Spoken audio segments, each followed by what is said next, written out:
Hello everyone, welcome back to Illume biology. Chapter 4 class 11th animal kingdom topic चल रहा है अपना, और आज हम लोग 20th सेशन यहाँ पे डिस्कस करेंगे, जिसमें हम लोग बात करेंगे एक और क्लास की जिसका नाम है एव्स। ठीक है, एव्स जिन्हें बेसिकली कॉमन हम इन्हें बर्ड्स कहते हैं, लेकिन क्लास का नाम क्या रखा है, एव्स। क्लियर? जैसा हम ये स्लाइड हर वीडियो में देखते हैं हम लोग कि किस तरह का से वर्टिब्रेटा का डिवीजन किया है हमने। वर्टिब्रेटा को पहले हमने दो डिविजन्स में कैटेगराइज किया था, अग्नेता और ग्नैथोस्टोमेटा। अग्नेता में जॉस प्रेजेंट नहीं होते और ग्नैथोस्टोम्स में जॉस प्रेजेंट होते हैं। फिर हमने इसी ग्नैथोस्टोमेटा डिवीजन को सुपर क्लास में डिवाइड किया था दो, जिसमें एक था पाइसिस यानी जिसमें ट्रू फिशेस हमने स्टडी की, और नेक्स्ट था टेट्रापोडा यानी कि 4 लिम्स वाले एनिमल्स।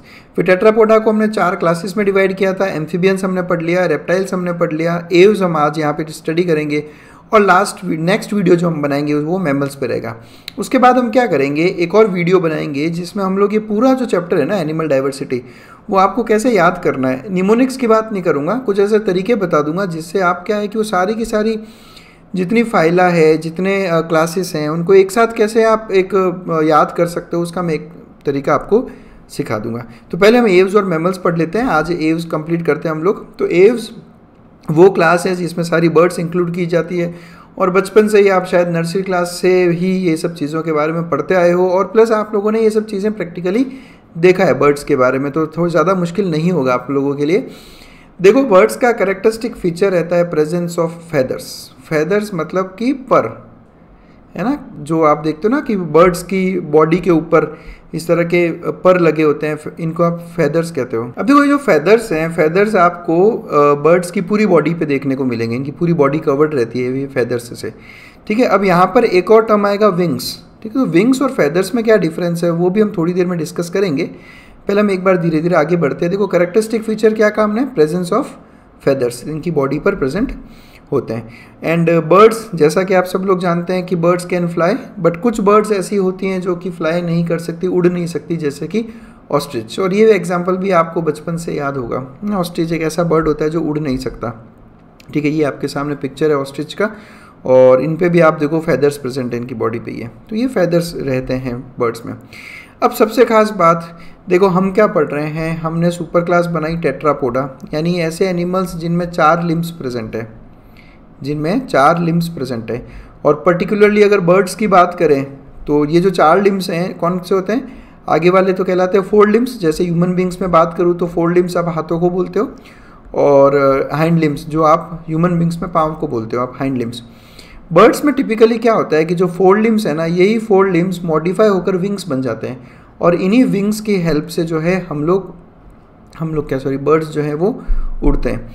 तो विंग्स 4 लिम्ब का मॉडिफिकेशन है। आप ये ऑस्ट्रिच को देखो, ये जो ऑस्ट्रिच में आपको दिख रहा है ये हाइंड लिम्स हैं इसके, और जो 4 लिम्स होते हैं, 4 लिम्स बेसिकली ऑस्ट्रिच में तो देखो उड़ता नहीं है ऑस्ट्रिच, बट 4 लिम्स जो रहता है बॉडी में बर्ड्स की, वो विंग्स में कन्वर्ट होता है, और इन विंग्स पे और इन बॉडी पे प्रेजेंट होते हैं फेदर्स। तो विंग्स और फेदर में यही डिफरेंस है कि विंग्स बेसिकली 4 लिम्स का मॉडिफिकेशन है, पहली बात तो, और विंग्स के ऊपर ये जो विंग का जो स्ट्रक्चर है, इस स्ट्रक्चर के ऊपर जो है फेदर्स प्रेजेंट होते हैं।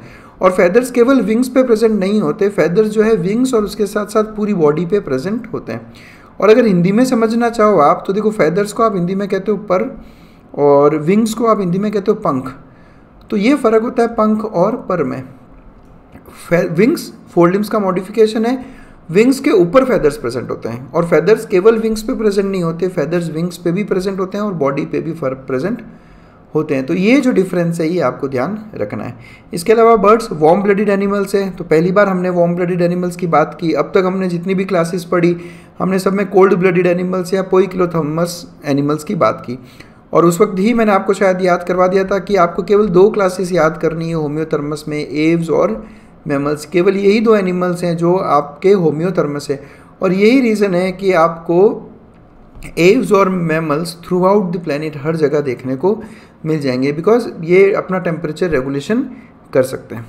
प्लस 4 चैम्बर्ड हार्ट, ये भी पहली बार ही देखने को मिल रहा है। अब तक हमने फिश में 2 चैम्बर्स देखे, एम्फीबियंस में 3 देखे, रेप्टाइल्स में भी 3 ही होते हैं, पर आप 3.5 बोल सकते हो क्योंकि वेंट्रिकल इनकम्प्लीटली डिवाइडेड है।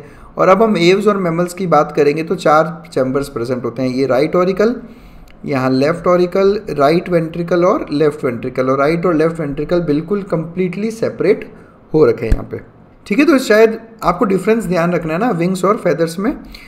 नेक्स्ट बात करें हम लोग तो एव्स का एक बहुत कैरेक्टरिस्टिक फीचर है कि इसमें बीक प्रेजेंट होती है, जैसे हिंदी में जिसे कहते हैं ना चोंच प्रेजेंट है, ये केवल बर्ड्स में मिलेगी आपको। ये देखो एक पिक्चर मैंने आप लोगों के लिए यहाँ पे पेस्ट किया है जिसमें आप देख सकते हो कि किस तरह से अलग अलग बर्ड्स में ये अलग अलग टाइप की बीक्स प्रेजेंट होती है। एवोल्यूशन वाला चैप्टर पढ़ा आपने, उस एवोल्यूशन वाले चैप्टर में आपने एडेप्टिव रेडिएशन पढ़ा होगा, उसमें आपने स्टडी किया होगा कि किस तरह से जो डार्विन ने वहाँ पे अलग अलग टाइप की फिंचेस की बहुत सारी स्पीशीज़ देखी थी, जिनको बाद में आप लोग अब डार्विन फिंचेस के नाम से जानते हो। इनमें मेन डिफरेंस किस बात का था? इनमें मेन डिफरेंस उनकी बीक की शेप में था, है ना। तो बीक एक कैरेक्टरिस्टिक फीचर रहता है किसका? बर्ड्स का। और आगे बढ़ते हैं हम लोग। हाइंड लिम्स हैव स्केल्स, बिल्कुल देखो फोर लिम्स कहाँ गए? फोर लिम्स तो विंग्स में कन्वर्ट हो गए, तो उस पर तो स्केल्स हो नहीं सकती अब, क्योंकि फोर लिम्स क्या बन गए? विंग्स। तो स्केल्स कहाँ प्रेजेंट है? केवल हाइंड लिम्स पे। स्केल्स मतलब जो हम लोग ने रेप्टाइल्स में देखी स्केल्स हमने, तो वो देखो आप जैसे फिशेस के ऊपर स्केल्स प्रेजेंट है, तो ये जो इनके हाइंड लिम्स हैं, इन हाइंड लिम्स पे आपको ये जो है ना स्केल्स दिख रही है सारी, ठीक है। अब बहुत से स्टूडेंट कहते हैं कि सर कैसे याद रखें, हम एग्जाम में भूल जाते हैं कि स्केल्स कहाँ प्रेजेंट थे, हाइंड लिम्स पे या फोर लिम्स पे। तो देखो इसमें याद करने की कोई दिक्कत ही नहीं है, क्योंकि फोर लिम्स तो इनके विंग्स में कन्वर्ट हो गए ना। अब आप सोचो इस तरह की जो स्केल्स है ये विंग्स पे कैसे प्रेजेंट हो सकते हैं? ये तो हाइंड लिम्स पर ही प्रेजेंट होंगे। इसके अलावा हाइंड लिम्स का रोल क्या रहता है बर्ड्स में? तो देखो बर्ड्स हाइंड लिम्ब की हेल्प से वॉकिंग करते हैं, स्विमिंग अगर एक्वाटिक है तो, या ट्री ब्रांच को पकड़ के रखने में हेल्प आउट करता है। ये देखो कि स्विमिंग के लिए यहाँ पे हाइंड लिम्स हल्के से मॉडिफाई हो गए और इनको स्विमिंग में हेल्प कर रहे हैं, ये आप यहाँ देख सकते हो। इसके अलावा हाइंड लिम्स ये जब किसी भी पेड़ पर बैठते हैं किसी ब्रांच पे, तो अपने इन्हीं हाइंड लिम्स को यूज़ करके उसको क्लास्प करते हैं। और उसके अलावा जो वॉक करते हैं ये वॉकिंग भी अपने हाइंड लिम्स की हेल्प से करते हैं। और ये देख लो आप पूरी बॉडी पे फेदर्स प्रेजेंट हैं, और जो फोर लिम्स हैं ये जो है कन्वर्ट हो गए विंग्स में, जिससे इनको फ्लाइट करने में हेल्प मिलता है। अब अगेन इनका स्किन ड्राई रहता है, इन पे कोई ग्लैंड्स प्रेजेंट नहीं होती, लेकिन एक एक्सेप्शन आपको याद रखना है कि इनकी जो टेल है उस टेल की बेस पर ऑयल ग्लैंड प्रेजेंट होती है। केवल और केवल यही वो साइट है जहाँ पे आपको ऑयल ग्लैंड्स मिलेगी स्किन में, बाकी अदरवाइज पूरा स्किन इनका ड्राई रहता है, इनमें ऑयली ग्लैंड्स प्रेजेंट नहीं होती। और ये बहुत इंपॉर्टेंट क्वेश्चन है जो आपको याद रखना है कि उनकी टेल बेस पर आपको ऑयल ग्लैंड्स देखने को मिलेगी। एंडोस्केलेटन फुल्ली ऑसिफाइड है ना। अभी तक आप लोगों ने देखो, हमने जब बोनी फिश देखा तो हमने उसमें कंप्लीटली ऑसिफिकेशन देखा है। कार्टिलेजिनस फिशेस में आपने कार्टिलेजिनस बोला था, साइक्लोस्टोमेट्स में हमने कार्टिलेजिनस बोला था। यहाँ बर्ड्स में कंप्लीट ऑसिफाइड एंडोस्केलेटन इनका प्रेजेंट रहता है, पूरा बॉडी इस तरह से बोन्स का बनता है। ये देखो ये आपके सामने मैंने एक पिक्चर दिखा रखा है, इसमें आप अप्रिशिएट कर सकते हो कि कितनी बोन्स यहाँ पर आपको मतलब कैसा एक बोनी स्केलेटन इनके पास में प्रेजेंट है। लेकिन इनकी बोन्स में ना हल्का सा एक वेरिएशन है। वो वेरिएशन ये है कि बिकॉज हम चाहते थे कि बर्ड्स इजीली फ्लाई कर सके, इसलिए बर्ड्स को अगर इजीली फ्लाई करना है तो हमें बोन्स का वेट रिड्यूस करना होगा। बोन्स का वेट रिड्यूस करने की ज़रूरत है। क्यों? क्योंकि बर्ड्स को फ्लाई करवाना है ना, उड़ना है अगर, तो वेट कम होना चाहिए। इसलिए बोन्स का वेट कम करने के लिए क्या किया गया कि जो बोन्स हैं वो बोन्स अंदर से हॉलो बनाई गई। आप ये पिक्चर देखो, ये एक बर्ड की बोन का पिक्चर है। आप देखो इस बोन में कितने सारे जो है अंदर से पूरा हॉलो है, अंदर इतनी सारी कैविटीज़ दिख रही है आपको। इस तरह की बोन्स को हम कहते हैं pneumatic bones. Such bones are called as pneumatic bones. और इस तरह की बोन्स आपको बर्ड्स में ही देखने को मिलेगी। तो long bones which are hollow, जिसमें एयर कैविटीज़ प्रेजेंट हैं, इस तरह की बोन्स को हम कहते हैं न्यूमेटिक बोन्स। और ये एक और कैरेक्टरिस्टिक फीचर रहता है बर्ड्स का, और इससे फ़ायदा क्या होता है? उनको उड़ने में आसानी रहती है। इसके अलावा अगर बर्ड्स के डाइजेस्टिव ट्रैक्ट की बात करें, एलिमेंट्री कैनाल की बात करें, तो इसमें दो एडिशनल चैम्बर्स आपको देखने को मिलेंगे। एक मिलेगा आपको क्रॉप और एक मिलेगा गिजार्ड। बेसिकली क्रॉप और गिजार्ड का क्या फंक्शन रहता है कि क्रॉप जो है वो फूड स्टोरेज में हेल्प करता है, यहाँ पर फूड आकर स्टोर होता है, जबकि जो गिजार्ड है वो फूड की ग्राइंडिंग में हेल्प करता है ना। फूड की ग्राइंडिंग होती है इसमें, और क्रॉप फूड का स्टोरेज करता है। ये आपको ध्यान रखना है, क्योंकि सेम इसी तरह के स्ट्रक्चर्स आप कॉकरोच में भी पढ़ोगे, नाम भी सेम है क्रॉप और गिजार्ड, तो फंक्शन भी वहाँ पर सेम है। तो यहीं पे आप दोनों को कंपेयर करके याद कर लो कि क्रॉप का काम क्या है? फूड स्टोरेज, और गिजार्ड का काम है फूड की ग्राइंडिंग करना। चलिए आगे बढ़े। तो रेस्पिरेशन इज बाय लंग्स, अब तो आपको सब में ही लंग्स देखने को मिलेंगे, लेकिन बर्ड्स में एक और टिपिकल फीचर है कि इनके जो लंग्स होते हैं ना, इन लंग्स के साथ में कुछ सैक लाइक स्ट्रक्चर्स कनेक्टेड रहते हैं जिन्हें आप एयर सैक कहते हो। आप यहाँ देखो, आपको ये जो अलग अलग कलर में शो कर रखे हैं ये इतने सारे, ये ग्रीन, येलो, ये सारे ना, ये सारे के सारे एयर सैक्स हैं, ये सारे के सारे एयर सैक है और ये कनेक्टेड रहते हैं एक तरह से। जो मेन लंग रहता है ना, ये जो स्ट्रक्चर दिखा रखा है आपको बड़ा सा ब्लू कलर का, ये लंग है, ये लंग है, देखो, ठीक है। अब आप देखो इस लंग के साथ किस तरह से बहुत सारे मल्टीपल एयर सैक जो है वो कनेक्टेड है। तो ये बेसिकली रेस्पिरेशन में हेल्प आउट करते हैं बर्ड्स को। तो ये एक और फीचर आपको अच्छे से याद करना है। ये सारे फीचर्स टिपिकल बर्ड्स के हैं, presence of air sac, pneumatic bones, है ना, प्रेजेंस ऑफ विंग्स, फेदर्स, तो ये सब चीज़ें तो आपको याद करनी ही है। सेक्सेस तो जैसा मैंने आपको बोला कि सेक्सेस अब सब में सेपरेट ही हैं ऑलमोस्ट, है ना। अब आप मैमल्स भी पढ़ोगे तो सेक्सेस सेपरेट ही मिलेंगे आपको। उसके अलावा ओवीपेरस है, यानी कि एग लेइंग एनिमल्स हैं ये सारे। फर्टिलाइजेशन इनमें इंटरनल होता है। अब अगर इंटरनल फर्टिलाइजेशन है, यानी फीमेल बॉडी में ही स्पर्म और ओवम का फ्यूजन हो गया है, इसका मतलब ये जो एग्स ले करते हैं ये फर्टिलाइज्ड एग्स हैं, these are fertilised eggs, clear. तो ओवीपेरस है, इंटरनल फर्टिलाइजेशन है, और डेवलपमेंट कैसा है, डायरेक्ट डेवलपमेंट है, यानी किसी तरह का लार्वल स्टेज आपको देखने को नहीं मिलेगा। आप क्लियर देखो, ये यंग वंस हैं बर्ड्स के, तो बर्ड्स के यंग वंस बिल्कुल रिजेंबल करते हैं एक एडल्ट बर्ड को, तो ये लार्वल स्टेज नहीं है, इसलिए डेवलपमेंट कैसा है, डायरेक्ट। और अब आपको डायरेक्ट डेवलपमेंट ही देखने को मिलेगा हायर ऑर्गेनिजम्स में।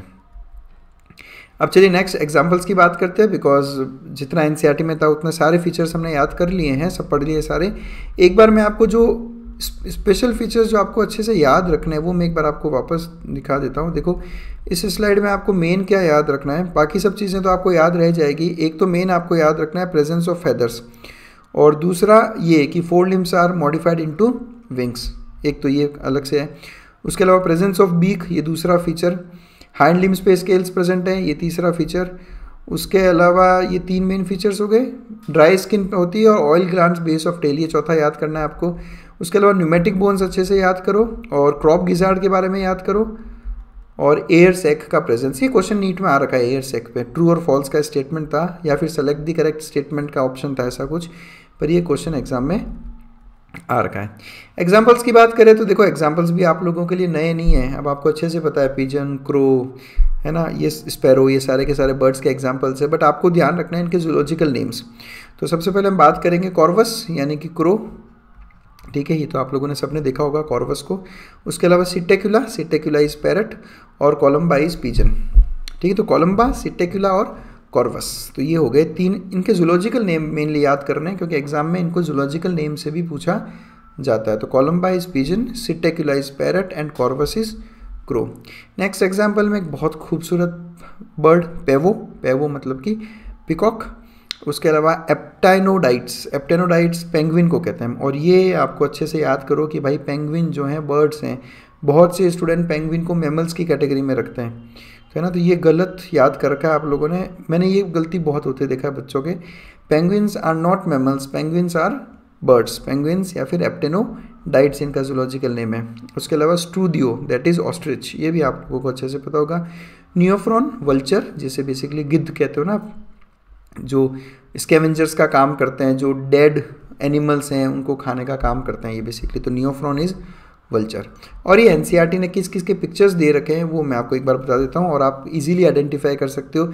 ये है नियोफ्रॉन यानी कि वल्चर, सेकंड इन्होंने एग्जांपल दिया है स्टूडियो, जो कि बेसिकली आप किसको कहते हो, ऑस्ट्रिच को।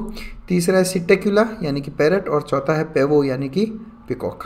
तो ये 4 डायग्राम्स एनसीईआरटी ने अपने इसमें दिए हैं। तो ये था everything about birds. I hope आप लोगों को सब कुछ अच्छे से समझ में आया होगा। फिर भी अगर आपको किसी तरह का डाउट हो तो feel free to contact me on my WhatsApp, mail ID और इंस्टाग्राम हैंडल। और अगर आपको लगता है कि चैनल की वीडियोस बहुत हेल्पफुल है आप लोगों के लिए और बहुत सारे वीडियोस ऐसे हैं जो केवल मेंबर्स के लिए हैं, तो मेंबर बनने के लिए ज्वाइन करें हमारे चैनल को। हर वीडियो के नीचे एक ज्वाइन का बटन मिलेगा आपको, उस पर क्लिक करते ही आप ज्वाइन कर पाओगे और जितने भी मेंबर ओनली वीडियोज़ है आप इजीली देख सकते हो। तो बस that's it, thanks a lot for watching us.